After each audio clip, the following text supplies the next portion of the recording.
Protect us. She is our anointed. Aloy, how kind of you to spend a moment with me before you depart. There can be no doubt now. You are a blessing made flesh, the will of the goddess incarnate. It's really not that simple, Tirsa. But I guess it's close enough. I know the path ahead will be dangerous. To kill a metal devil sounds impossible, but I believe in you. Thank you.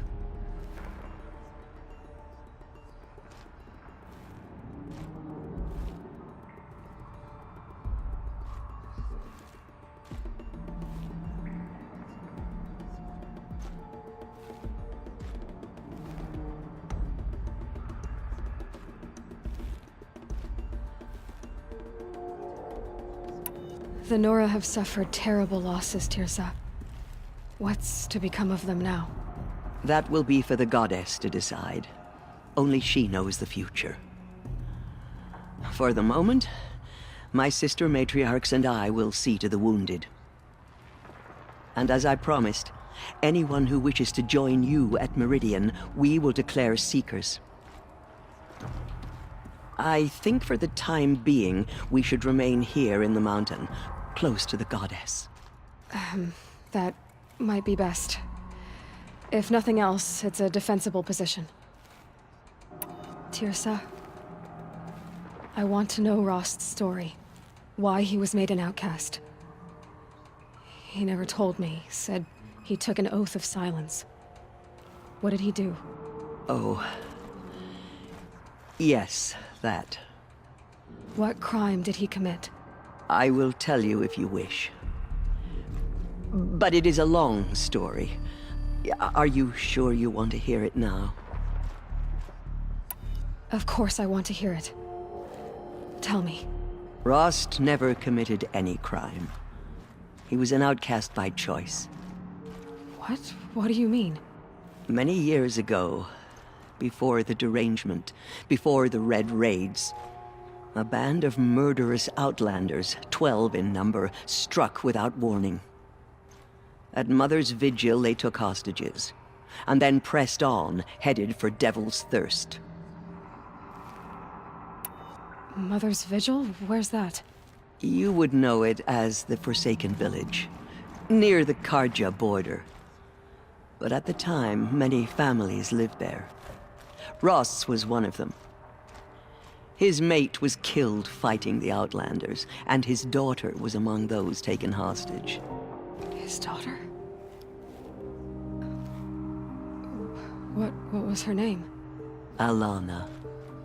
She was just 6 years old. Nora Braves couldn't stop 12 Outlanders? Or rescue the hostages? It was quite impossible. We outnumbered them, but every time a Brave came within bowshot, the Outlanders killed a hostage. What did they come here to do? That was never discovered. We couldn't track closely enough to observe them. We know they camped beyond Devil's Thirst for 2 days. There were reports of strange noises. And then, as suddenly as they came, the Outlanders made their way back to the border and disappeared. What happened to Rost's daughter? She was killed? Rost was one of the Braves who tracked the Outlanders, keeping his distance. There were 6 hostages still alive when they reached the border, Alana among them. Rather than release them, the Outlanders slit their throats and left the corpses just across the border, mocking us. Why?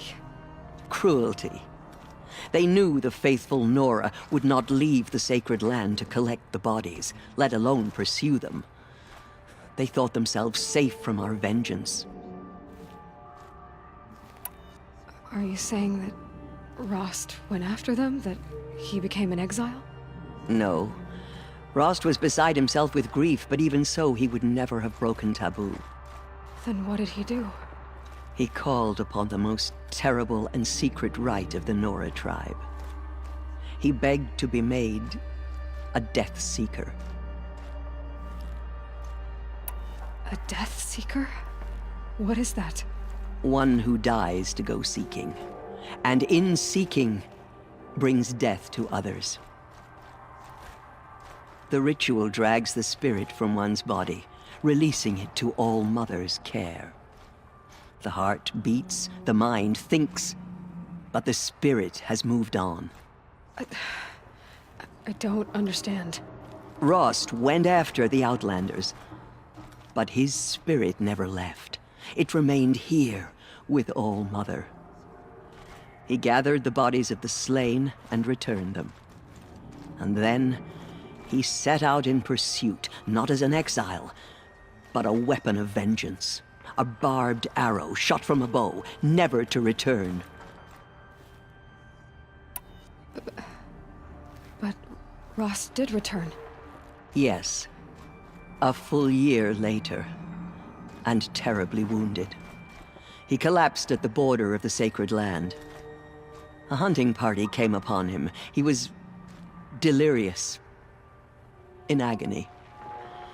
By law, he should have died where he lay. But one of the hunters broke taboo, and reaching across the border, she dragged him to our side. Who was she? A brave who'd lost a mate and 2 sons to the very Outlanders that Rost pursued. So, Rost never finished his mission. To the contrary, he killed all 12.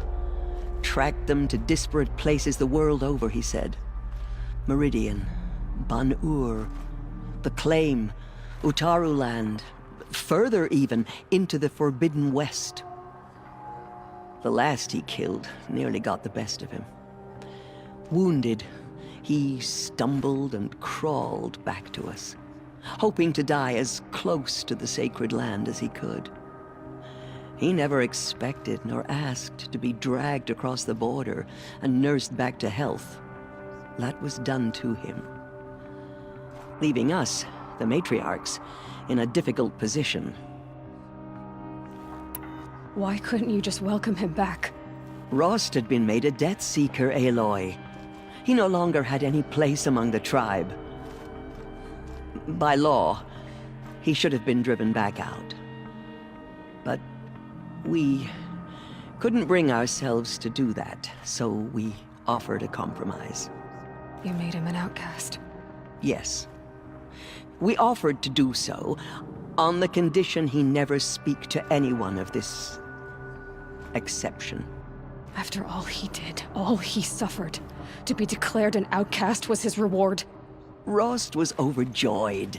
He never expected to live another day in the sacred land, let alone the embrace, so close to the goddess.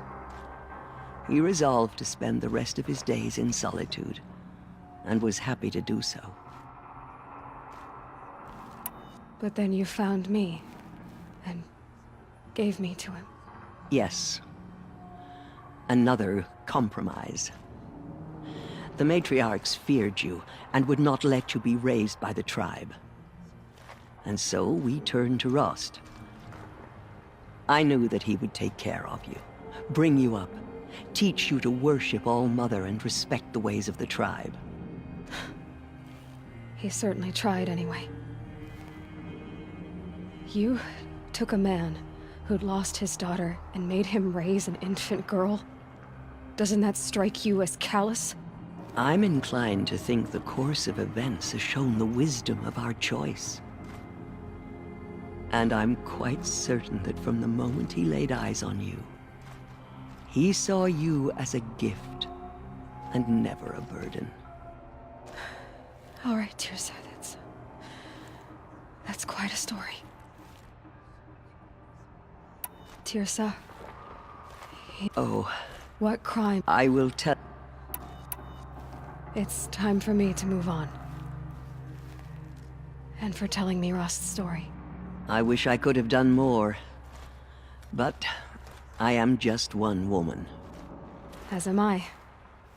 No need to sell ourselves short. Oh, Thank you, Aloy. I will pray for you. Okay. I guess it can't hurt. The murderers tried to destroy us, but we know